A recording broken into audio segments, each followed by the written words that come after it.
दोस्तों अगर आप फ्लिपकार्ट के एक सेलर हैं तो ये वीडियो आपके लिए बहुत ही ज़्यादा इंपॉर्टेंट होने वाली है क्योंकि आज मैं आपको एक बहुत बड़े लॉस से बचाने वाला हूँ।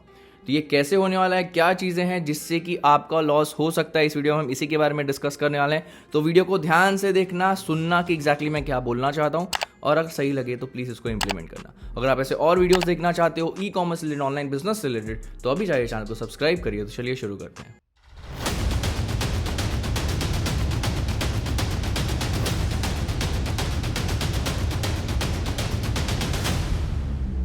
जैसा कि आई थिंक आपको टाइटल देख के ही समझ में आ गया हो कि ये वीडियो फ्लिपकार्ट के लो ऑर्डर्स के बारे में है और मैंने वीडियो के स्टार्ट में ही बोला कि इस वीडियो से आप बहुत बड़े लॉस से बच सकते हो। तो मैं कुछ चीज़ें आपको क्लियर करना चाहता हूँ कि इस वीडियो में हम क्या क्या बात करने वाले हैं।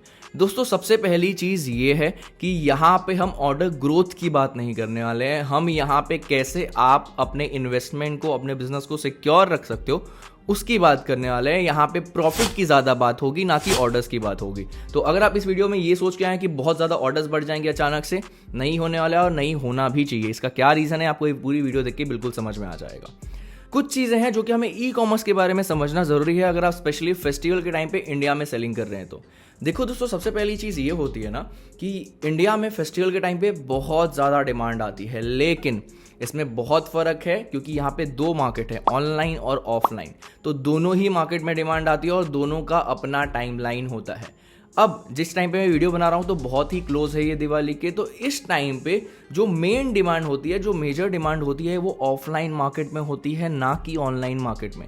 तो इसके लिए हमें ये समझना ज़रूरी है कि अगर इन केस हमारे ऑर्डर्स कम हैं तो वो इसकी वजह से कम नहीं है कि हमारी विजिबिलिटी डाउन हो रही है या फिर हमारे प्रोडक्ट में कोई दिक्कत है।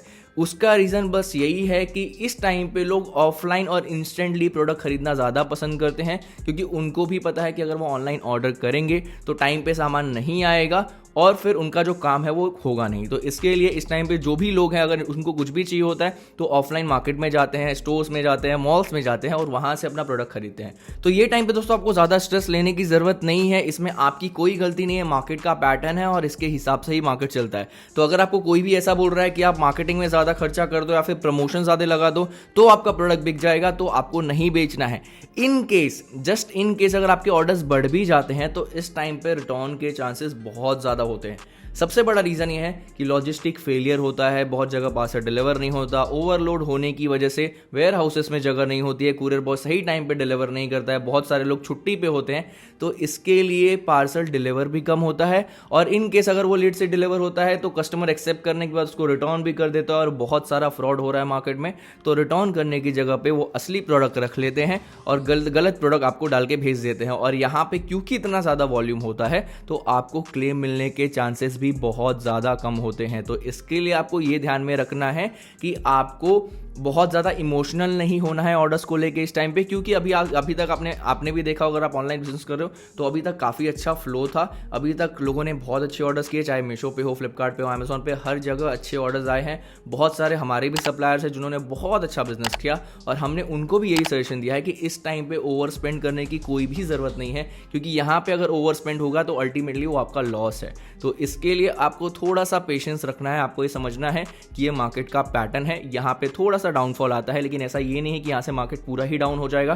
दिवाली खत्म होगी, नेक्स्ट वीक से वापस से आपका मार्केट ऊपर आ जाएगा। तो इसके लिए थोड़ा सा पेशेंस रखिए।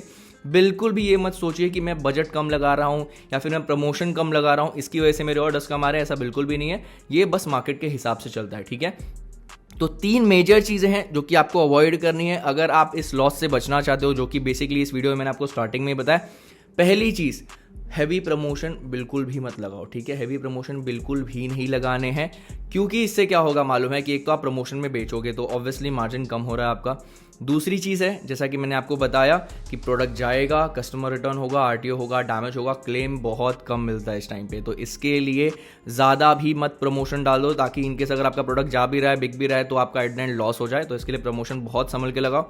दूसरी चीज़, ओवर स्पेंड मत करो किसी भी टाइप के एड्स पे। जहाँ पे लग रहा है कि आरओआई आ रही है वहाँ पे बहुत अच्छी बात है, बट जहाँ पे ऐसा लग रहा है कि आरओआई डाउन जा रही है, नीचे की तरफ जा रही है, वहाँ पे बजट मत बढ़ाओ। मैं इनफैक्ट ये सजेस्ट करूँगा कि ऐसे जो भी एड्स है जहाँ पे आपकी ROI डाउनफॉल हो रही है, वहाँ पे आप अपने एड्स को पॉज भी कर सकते हो या फिर ऑप्टिमाइज भी कर सकते हो। नहीं पता कैसे करना है ऑप्टिमाइज, मैंने वीडियोस डाली है फ्लिपकार्ट के एड्स के ऊपर, वहाँ से आप देख के चेक कर सकते हो, ठीक है।